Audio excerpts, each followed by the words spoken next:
Hey, welcome once again to Grandpa's Shop. We are always pleased when you decide to drop in and sample some poetry with us.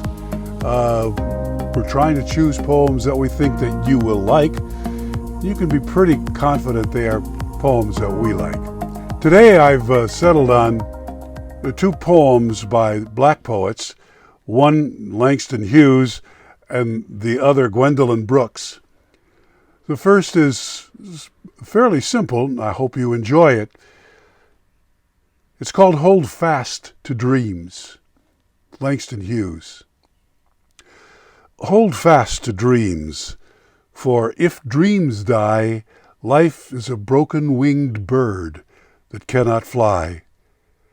Hold fast to dreams, for when dreams go, life is a barren field frozen with snow. Hold Fast to Dreams by Langston Hughes.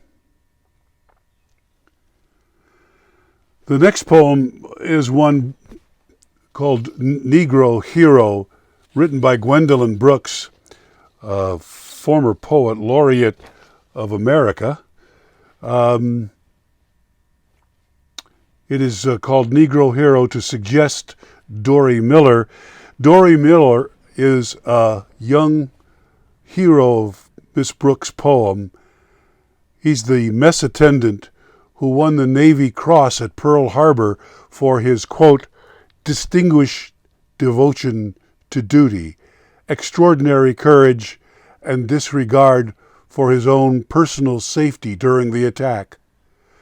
Miller manned a machine gun on the USS Arizona after members of the gun crew had been put out of action, and shot down 4 Japanese planes, then carried his wounded captain to safety under the whistle of enemy bullets. He has been missing in action in the Southwest Pacific since December of 1943. Negro Hero.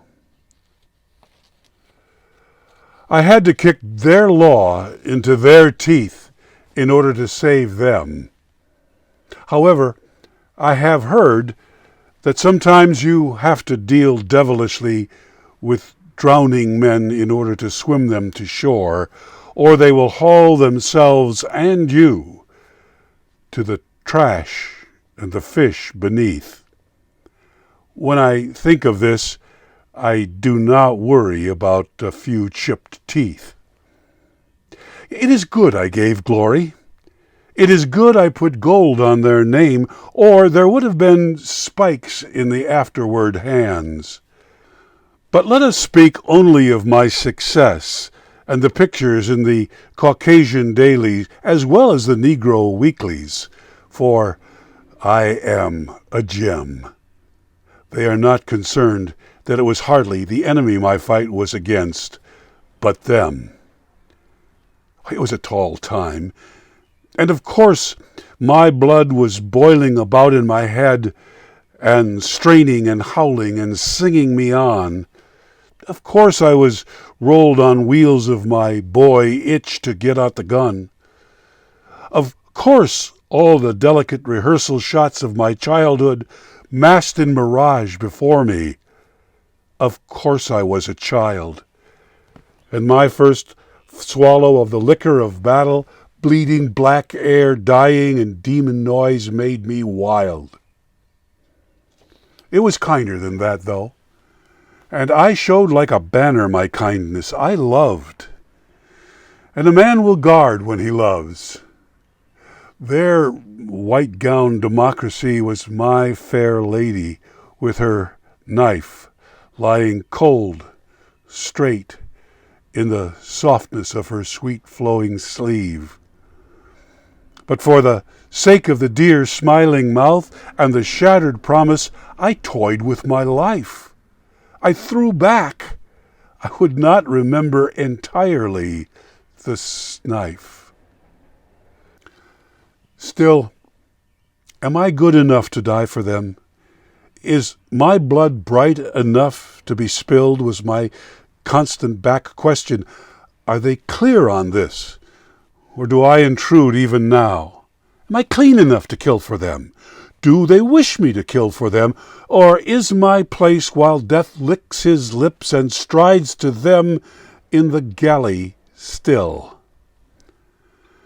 In a southern city, a white man said, "Indeed, I'd rather be dead. Indeed, I'd rather be shot in the head or ridden to waste on the back of a flood than saved by the drop of a black man's blood." Naturally, the important thing is I helped to save them and a part of their democracy. Even if I had to kick their law into their teeth in order to do that for them. Despite this possible horror, that they might prefer the preservation of their law in all its sick dignity and their knives to the continuation of their creed and their lives. One of the reasons I love this poem so much is that it's such a powerful piece. It moves me every time I read it. It is very compact and concise, no extraneous words or phrases. It gets to the point and stays there. Negro Hero by Gwendolyn Brooks. Look it up sometime. So I guess that's all we've got from Grandpa's shop today. A whimsical poem by Langston Hughes, and in my way of thinking, a very, very powerful poem by Gwendolyn Brooks. See you next time. Hope you return. We love having you. Bye.